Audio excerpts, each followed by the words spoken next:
పాకిస్తాన్. పాకిస్తాన్ అనగానే ఒక పిచ్చివాడి చేతిలో రాయి. ఏ విధంగా? అణుబాంబు. 160 అణ్వస్త్రాలు, న్యూక్లియర్ బాంబ్స్ అండి పాకిస్తాన్ దగ్గర. According to Stockholm International Peace Research Institute SIPRI ప్రకారం 160 అణ్వస్త్రాలు ఉన్నాయి.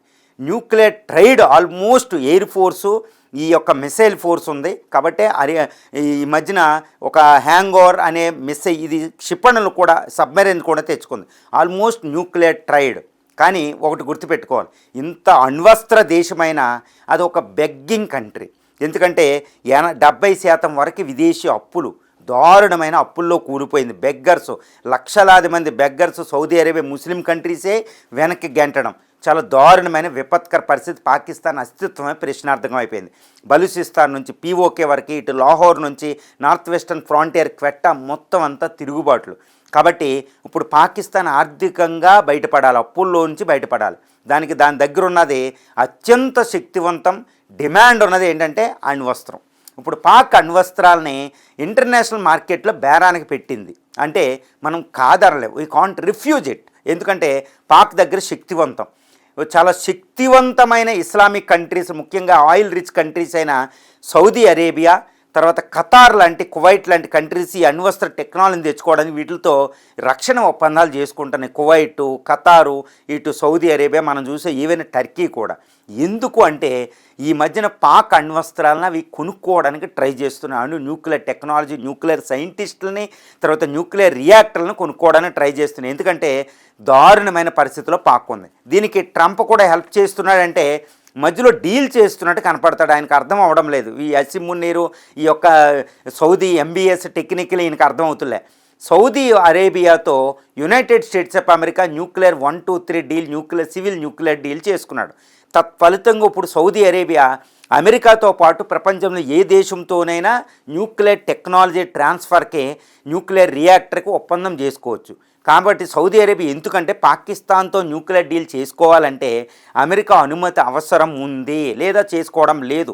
అది ఇండియా కూడా 2005లో మనం చేసుకుంటేనే ఇప్పుడు ఎవరితోటైనా చేసుకుంటాం. మనకు కూడా యుఎస్కి ఈ యొక్క న్యూక్లియర్ డీల్ ఉంది.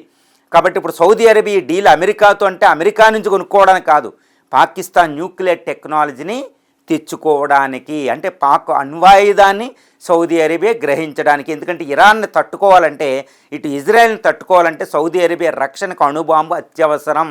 ఇప్పుడు మహమ్మద్ బిన్ సల్మాన్ చాలా యంగర్, చాలా హాకిష్గా ఉంటాడు.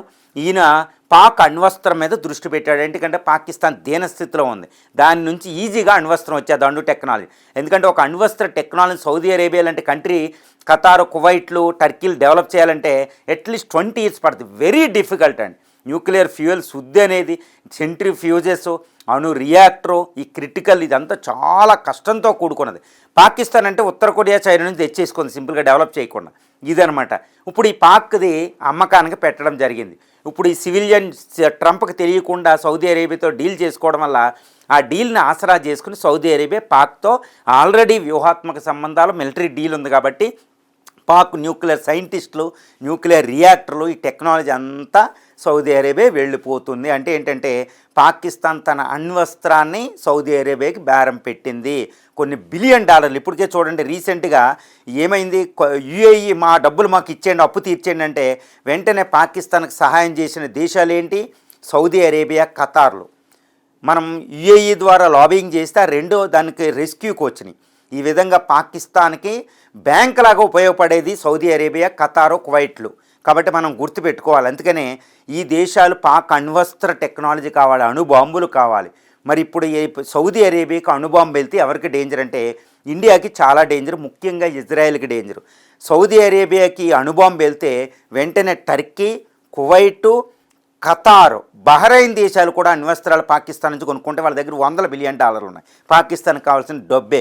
ఈవెన్ ప్రొలిఫరేషన్ అయిందా, న్యూక్లియర్ టెక్నాలజీ అయిందా, టెర్రరిస్ట్ చేతిలోకి వెళ్ళినా దానికి అనవసరం. కాబట్టి ఈ అణ్వాయుధాలు అక్కడికి వెళ్తే ఎంటైర్ గల్ఫ్ డేంజర్లో పడిపోద్ది, ఇజ్రాయెల్ అస్తిత్వమే ప్రమాదంలో పడిపోద్ది. అందుకని బెంజమిన్ నెతన్యాహు ట్రంప్ మీద అలగడం.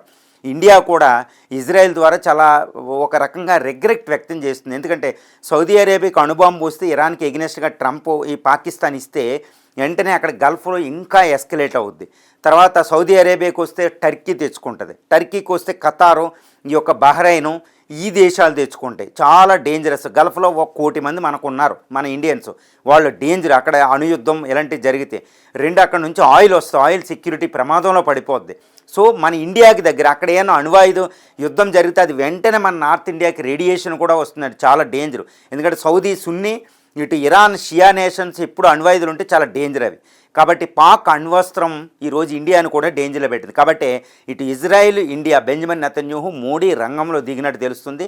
ఈ సివిల్ న్యూక్లియర్ డీలు సౌదీ అరేబియాకి పెట్టింది. వెంటనే ట్రంప్ కూడా ఆ ప్రెజర్ ఇప్పుడు ఇండియా ముఖ్యంగా ఇజ్రాయెల్ లాబింగ్ చేయడం వల్ల వెంటనే ఇప్పుడు ట్రంప్ వెనక్కి తగ్గి ఒక లింక్ పెట్టాడని తెలుస్తుంది. అదేంటి, ఇజ్రాయెల్ని గుర్తిస్తే అబ్రహాం అకార్డ్స్లో ప్రకారం ఇజ్రాయెల్ని పాక్ సౌదీలు గుర్తిస్తేనే నీకు అణు ఒప్పందం అన్నట్టు ఇప్పుడు లింక్ పెట్టినట్టు తెలుస్తుంది. ఇది పెడితే ఈ లింక్లోంచి బయటకు రావాలి అంటే అంత ఈజీ కాదు. కాబట్టి సౌదీ అరేబియాకి, బహ్రైను, ఖతారు, టర్కీ ఈ ఇస్లామిక్ దేశాలకి డబ్బుల కోసం అప్పుల నుంచి బయట పడడానికి పాకిస్తాన్ తన అణ్వస్త్ర టెక్నాలజీని అమ్మకాన పెట్టింది, ముఖ్యంగా అణుబాంబులు. ఇది ఎంత డేంజర్ అంటే పాక్ అనేదే ఒక పిచ్చి దేశం, బనానా రిపబ్లిక్, ఫెయిల్డ్ నేషన్ అనడానికి ఇది ఒక కారణం.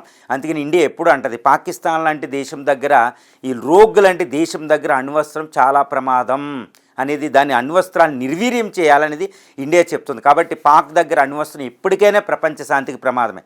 కాబట్టి దాని అణ్వస్త్రాలని నిర్వీర్యం చేయాలి అని ఇండియా డిమాండ్, ఇజ్రాయెల్ డిమాండ్ అనేది ఇప్పుడు అంతర్జాతీయంగా చాలా పెద్ద చర్చనీయాంశం.